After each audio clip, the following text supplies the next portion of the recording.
What is up, guys? Welcome back to the channel. Today I'm going to be showing you my Trek Excalibur, Trek Excalibur 8 2021 model. And if you're new here, make sure to like and subscribe to the channel. We do fishing, mountain biking, and skiing videos, so subscribe and let's hop right into it.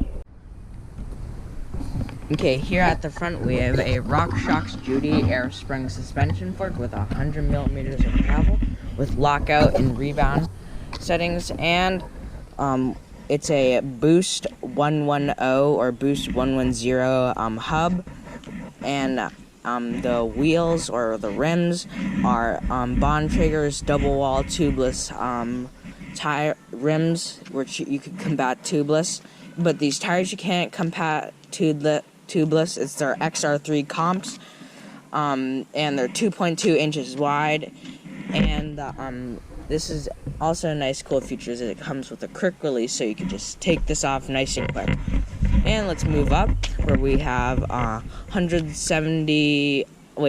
720 millimeter carbon bars and tied with Shimano MT200 hydraulic brakes with PNW grips right here.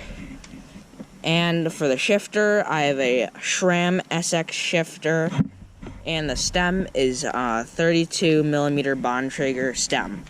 And let's move towards the back. Here I have a Bontrager saddle right here, and SRAM SX cranks, 1-up composite flat pedals.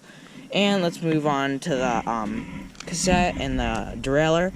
I have a SRAM cassette. I'm not sure if it's the SX one or the NX. I think they're actually the same thing, so yeah. And I have the SRAM NX right here, SRAM NX derailleur, and I'm pretty sure that this is either 160 millimeter or 140 millimeter brake rotor.